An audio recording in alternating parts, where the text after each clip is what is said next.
People are the majority of the voting age in our country. Why can't young people organize themselves and throw out the 70-year-olds? The question is not whether you can throw out the 70-year-olds. The question is that in a situation where the same mind clamors for bread and books, bread will always win. And the political elite of this country have mastered the art because they know that 500 naira and 1,000 naira will make people sell their votes at the polling booth. And so it is not that we young people don't want to organize to take over from you. But it is that your generation has the money to keep our generation aground. And you have and your generation has deliberately, sir, except for very few progressives like you, refused to give us the kind of education that will empower us to demand mandatory accountability from your generation. The kind of education that will help us to become innovative and drive competitiveness for Nigeria's economy. When you say that banks are giving loans to small businesses in Nigeria, the banks come with double-digit loans that are unaffordable for those small businesses. When you talk about youth and unemployment, the idea is not even youth unemployment. The idea is that youth unemployability is a greater challenge above youth unemployment.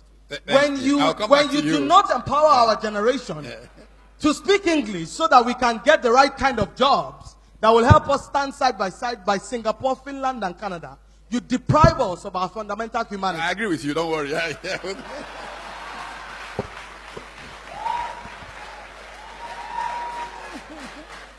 And I'm sorry, Professor Batitomi, I do not mean to be combative or to be activist. This is a platform for reasonable conversation. Absolutely. But I believe that young people like me get the opportunity to speak truth to power only once in a while. And I stand here for an entire generation. I cannot curry it for the old people. The policy makers, the captains of industry, the people who make decisions in private companies to sponsor reality shows and refuse to sponsor youth empowerment programs, they sit in this room. And it is therefore important that I put the voice of my generation on the agenda, because I know you people are That's the ones. why I started with you. Give me a break. I started with you because I know that. Based on logistics, there are two categories of young people in Nigeria today. The first category, the educated, empowered, and privileged. The second category, the poor, the deprived, and angry young people, who form the majority of the youth population you refer to, and are the ones that have become the tools of trade in the hands of the politicians. So we, the young people who are educated and can make the type of decisions and understand where Nigeria needs to go, are in our minority. The ones in the villages and the bushes who don't have education, who are poor and angry, who become area boys, do not even have food to eat 3 times one day. Now, where do we go from here? How do we promote inclusiveness? Nigeria and Africa have to become entities that embrace consequences. What do I mean by that? Consequences, when we begin to punish bad behavior in Nigeria, when people steal our money and we put them in jail, Nigeria and Africa will become better countries. I'll tell you why, sir. In Singapore, under Lee Kuan Yew, a minister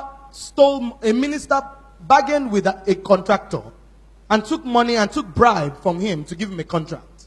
When Lee Kuan Yew found out, the minister committed suicide and left a note behind that he would rather die than face the consequences Lee Kuan Yew will place there. In Nigeria, when people steal our money, we give them chieftaincy titles. When they steal our money, we give them doctorate degrees. Somebody said that the reason why rich people in Nigeria don't fund research is because there's no substance at the base of their wealth. So when we do not place consequences side by side our actions, we do not send a strong message to the people who have stolen. How do we promote inclusiveness? Number one, we need to be able to embrace the principles of equality, where the children of the rich and the children of the poor can go to public schools because public servants elevate the quality of education in the public schools. Number two, where the children of the poor can get jobs without having connections. When they go to University of Lagos and go to University of Ibadan, and they are given the same kind of jobs that people like me who went to Harvard University Kennedy School can get. That is when we become an equal country. A country where the children of the rich go to school abroad and come back to lead the corporations is not a country. We're just simply cohabiting. Why do I say that? As things currently stand, one day, during the Occupy Nigeria protest in 2012, the area boys didn't protest to Oshodi. They didn't go to Agege. They didn't go to Yanopaja. They went to VGC. They went to Ikoyi. They went to Lagos. They went to VIA. It means that they know the homes where the rich people, the children of the rich people stay.